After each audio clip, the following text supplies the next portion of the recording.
हाँ, इंतिहाई अफ़सोस सां चवणो थो पए त असां मुसलमाननि मां मुसलमानी त निकिरी वई आहे पर इंसानियत बि निकिरी वई आहे। इंतिहाई अफ़सोस नागाली आहे त असांजो हिक ॿिए सां दुश्मनियूं उहे एतिरे क़दुरु वधियूं वियूं आहिनि ऐं नफ़रतूं ऐं बुग़्ज़ जेको आहे हसद ऐं साड़ कीनो असां मुसलमाननि में एॾो वधी वियो आहे जो अल्लाह जी जेका मख़लूक आहे असां उनखे बि माफ़ु नथा कयूं।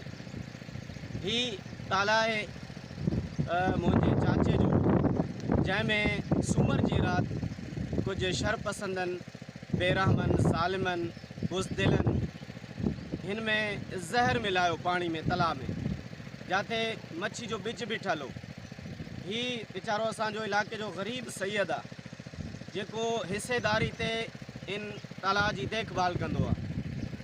हिन वीचारे खे बि इहा उमेदु हुई त जॾहिं मच्छी वॾी थींदी त मां बि पंहिंजे बचनि जी रोज़ी कंदुमि। ऐं मुंहिंजो सौटु आहे जेको सारो ॾींहुं इहो बि देखभाल कंदो रहंदो आहे तलाउ जी। मुंहिंजो चाचो उहो बि वीचारो मज़दूर माण्हू उहो पंहिंजी मज़दूरी जे सांगे सां हूंदो आहे। त हिन में ज़हर मिलाए करे तलाउ में मच्छी जो असांजो ॿिज मारियो वियो आहे ऐं जेको मुकमल तव्हां वीडियो में ॾिसी सघो था उहो ॿिज मुकमल मरी चुको आहे ऐं को नंढड़ो ॿिज बि न हो, बल्कि किलो 1.5 किलो जा दाणा बि बीठल आहे जेके पाणी वॾे हुजण जे करे असां न कढाए सघियासीं। वरी हिन वक़्तु फीडर वाह सुकी वियो त हे जनरेटर ते गैस ते वीचारा रोज़ानो उन पाणी ॾींदा रहिया आहिनि उन ॿिज खे बचाइण जे लाइ। तव्हां वीडियो में ॾिसी सघो था जनरेटर बि हले थो, उन्हनि खे रोज़ानो पाणी ॾींदा ताकी असांजो ॿिज बची वञे, हीअ असांजी बचनि जी रोज़ी थींदी। पर कुझु ज़ालिमनि, बेरहम ऐं दरिंदनि त उन्हनि अल्लाह जी मख़लूक मच्छी खे बि माफ़ु न कयो।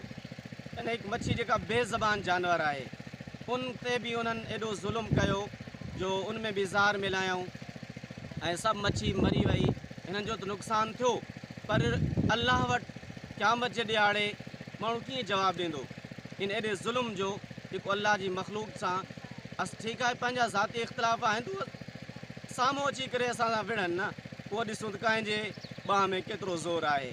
बाक़ी अल्लाह जी मख़लूक ते परपुठी ऐं हिकिड़ो यानी बुज़दिलाना हमला करणु ऐं पंहिंजे दुश्मननि खे इन तरीक़े सां पूरो करणु जिते अल्लाह जी मख़लूक बि लोड़े।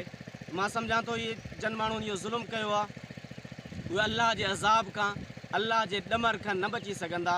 इंशा अल्लाह दुनिया में बि ज़लील ऐं ख़्वार थींदा, तबाह ऐं बर्बाद थींदा ऐं आख़िरत जो अज़ाब अञा उन्हनि जे लाइ जुदा आहे जेके अल्लाह जी मख़लूक बेज़। SSP घोटकी मोहम्मद अनवर खेतरा साहब खे इहा अपील कंदासीं त तव्हां हिकु ईमानदार ऑफिसर आहियो, इहे तव्हां सां इंसाफ़ कयो। अज़ ख़ुदि तव्हां असांजो नोटिस वठो ऐं जन इहो ज़ुल्म कयो आहे, जन एॾो असांजो लखनि रुपयनि जो नुक़सानु कयो आहे, घटि में घटि उन्हनि खे इंसाफ़ जे कटहरे में ज़रूरु आंदो वञे।